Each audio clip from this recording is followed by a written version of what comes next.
fois de plus sur ce plateau pour vous informer.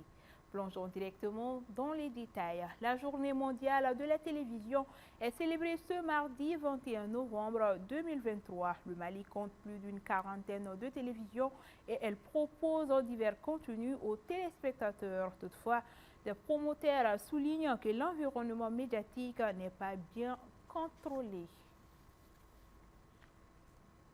Dans un autre registre, le Mali a célébré ce lundi 20 novembre la Journée internationale des droits de l'enfant.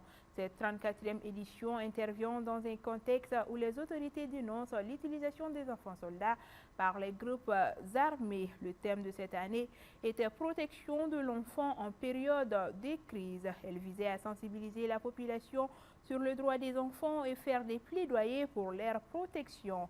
La célébration de cette journée a été une occasion pour le Parlement des enfants du Mali de rappeler l'affectivité des droits des enfants. Son président, Ag Mohamed El Maouloud, interpelle les autorités à multiplier les actions pour l'épanouissement et la protection des enfants. 584 filles ont été mariées avant l'âge de 18 ans. 8 997 enfants sont sans acte de naissance.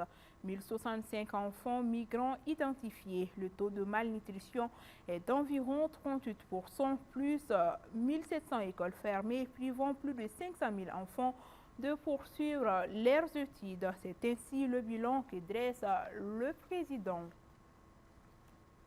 Éducation. Le DECAP de Nara s'insurge contre le phénomène d'abandon de postes des personnels. Les écoles publiques du Mali sont frappées par des cas massifs d'abandon de postes. La triste réalité semble intriguer le directeur du centre d'animation pédagogique DECAP de Nara, qui a recensé 5 cas d'absence de personnel, dont 4 directeurs d'école et un enseignant. Il est somme de rejoindre leurs postes sous peine de leur appliquer les sanctions en vigueur. Pour rappel, depuis la rentrée scolaire 2023-2024, plusieurs cas d'absence injustifiée des enseignants et même des directeurs d'école à leurs postes sont constatés, notamment dans les localités en proie à l'insécurité. À présent, parlons de la mort du jeune boucher abattu par des bandits à Kambila.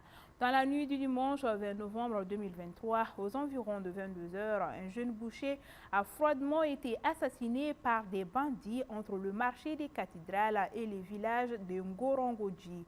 Pour l'instant, les assaillants sont dans la nature. Une enquête a été ouverte afin de mettre la lumière sur cet acte horrible digne d'un film hollywoodien.